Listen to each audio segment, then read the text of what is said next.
President Trump's trade wars affecting America's ports. Container shipment bookings are down nearly 50% from a year ago. What hit American farmers in 2025 came from something far more insidious: policy. Trade wars, tariffs, and economic chess moves that were supposed to protect American agriculture have instead pushed it to the brink.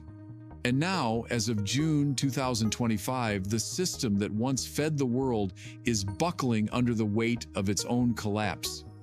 At first glance, the signs were subtle: a dip in export numbers, a few canceled contracts, empty spaces at ports.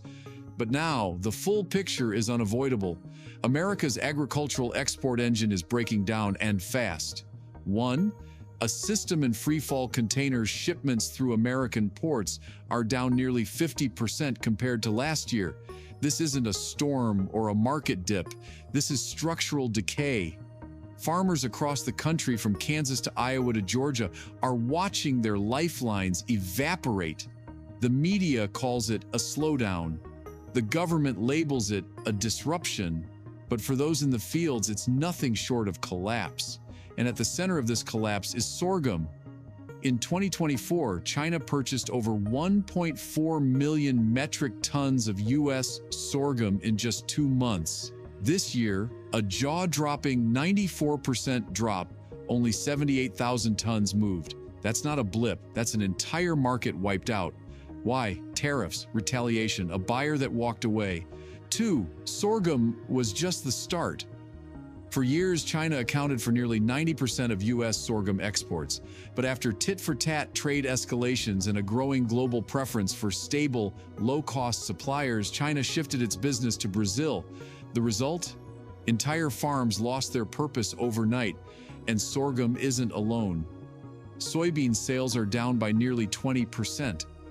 Corn exports to Mexico, America's biggest buyer, are now at risk as Mexico eyes retaliatory tariffs. Wheat contracts are being canceled at record pace, leaving silos overflowing and farmers unpaid. In short, the world is walking away from American crops. 3. Meat, milk, and markets. The impact isn't just in grain. America's once dominant meat industry is now on life support. $8 billion in meat exports are at risk. Export licenses for U.S. beef and poultry plants shipping to China are expiring, and this time they're not being renewed. Containers full of meat are being held up, inspected, or even rejected by Chinese customs. No license, no shipment, no income. Farmers and meat processors who barely recovered from the 2020 disruptions are now staring down another cliff. And this time, there's no safety net. 4. Tariffs on everything. The U.S. has slapped 25% tariffs on imports from Mexico and Canada.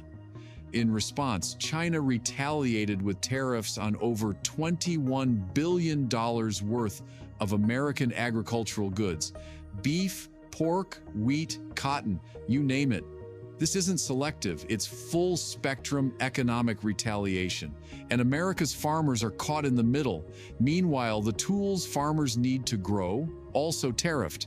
Fertilizer, fuel, and farm equipment are more expensive than ever. Fertilizer costs are surging, especially since 85% of America's potash fertilizer comes from Canada. Farm input loans are tightening.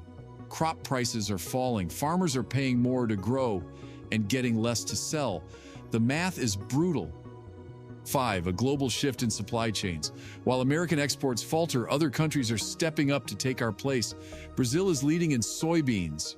Russia is now the world's top wheat exporter. Even Vietnam and India are gaining traction in rice and pork. Across Asia, South America, and to Europe, former buyers of U.S. goods are locking in long-term contracts elsewhere. Why? Because the U.S. is seen as unstable. Tariffs rise overnight, licenses vanish, policies change with every election. No buyer wants that kind of risk, and so they move on. 6. Cracks in the infrastructure. It's not just the farmers, the entire ecosystem is breaking down. Grain elevators are overflowing, exporters are canceling forward contracts, ports in Oregon, Tacoma, Savannah, and even Norfolk are seeing export volumes drop by double digits.